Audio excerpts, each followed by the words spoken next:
Hello, Guardians. Crimson Days is the February event for Destiny. It will begin February 9th and end on February 16th. The event will showcase a new doubles variant, Crimson Doubles, and also offer a few rewards and consumables relevant to the Valentine's Day theme. The unique consumable to this week-long event is Crimson Candy. Upon using this consumable, you and all other members of your fire team gain increased experience gains on all equipped weapons for 30 minutes. This could be useful if you are new to the game and need help getting some experience for your legendary and exotic weapons. However, for those of us who have been playing and are sitting on mountains of motes of light, this consumable is kind of irrelevant. As for the loot given out during this event, you can get the typical shaders and an emblem from the quest. All of the loot items are red themed in honor of Crimson Days. You can also get a crimson red ghost shell or a chocolate ghost shell that can drop up to 320. So if you're kind of like me and still searching for that 320 ghost shell, this is a good place to get it. The featured game type, Crimson Doubles, features a new gameplay mechanic that we haven't seen before. It's a 2v2 elimination, which means that it will be round-based and there are no respawns, only revives. In addition to the elimination aspect being added, there's also a buff that becomes active when your teammate dies. You gain the Broken Heart buff and become enraged, maxing out your armor, recovery, agility, and weapon handling. Teamwork will be essential to succeed here, unless you just thrive on those last Guardian standing moments. With Crimson Doubles being a whole new game type, let's break it down a little bit and see what we can do to prepare ourselves for this doubles variant. With it being elimination, there's probably going to be a lot of sniping. I'm expecting the general strategy to be get one down and then control the orb. Another viable strategy that doesn't involve sniping might be a hard shotgun rush, but that could be countered very easily by backpedaling and proper grenade placement. The best strategy is going to be stick with your teammate and communicate effectively. Callouts, callouts, callouts. You don't want to be so close to your teammate that you both get taken out by a single grenade or super, but you also don't want to be so far apart that you get cut off from your teammate and get double teamed. Positioning and map awareness is going to be key for this game type. If you manage to down one of the opposing Guardians, you and your teammate are going to want to push and capitalize on that advantage. But be aware that as soon as your team downs the opposing Guardian, their teammate gets the Broken Heart buff. They won't be invincible, but they will definitely become harder to kill. Your best bet is to double team them with a coordinated strike, well-placed nades to prime them or baiting them into a trap.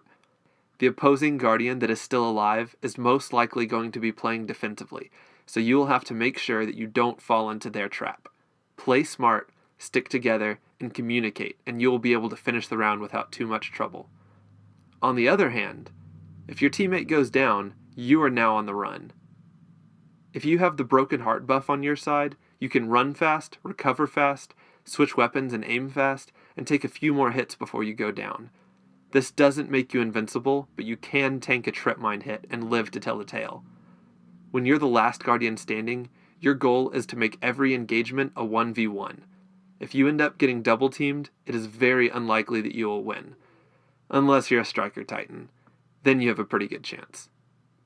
Use your grenades and maneuvering abilities to bait the enemy through tight corridors and around quick corners. Make the opposing Guardians play your game. Be brave and trust in your ability to win. Have the courage to turn around, set your sniper or shotgun reticle, and as soon as you see them, pull that trigger.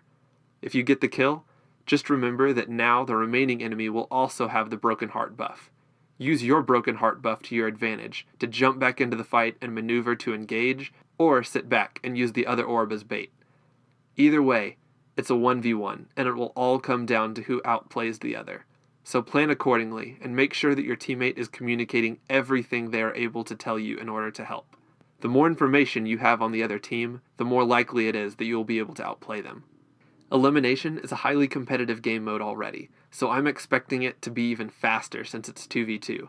As soon as one person goes down, I don't anticipate the match lasting much longer than 30 seconds, unless the last Guardian standing sends the other two on a chase across the map.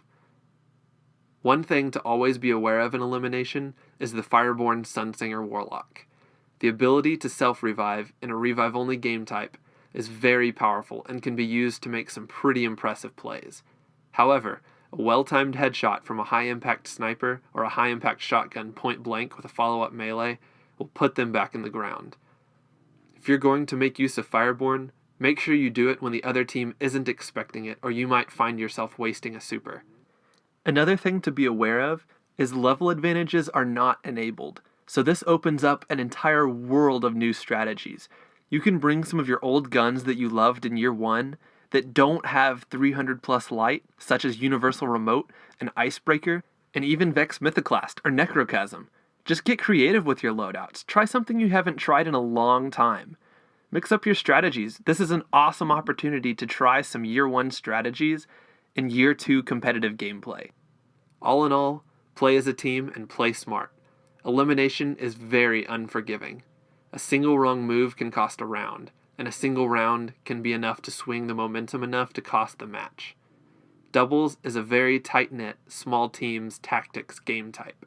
It requires teamwork and strategies to outsmart your opponents. Crimson Doubles is a combination of both of these, and will definitely open up the Crucible to some red-hot action. Get out there and find your partner. May it be someone who you can trust to join you in the heat of battle, who won't back down when faced with impossible odds, who will go the infinite lengths to avenge you when you fall. And may you not simply seek their company through mundane verbal inquiry, but may you dig down and find inventive, imaginative ways to ask them into the fray with you. Yes, I am asking you to get creative and ask your doubles partner out as if you were asking them out on a date with you. After all, it is a Valentine's Day event, so have some fun with it. Get out there, find your partners, and suit up for some good, fun, competitive PvP. I'll see you on the Crimson Battlefield, Guardians. This is Whalester094, signing out.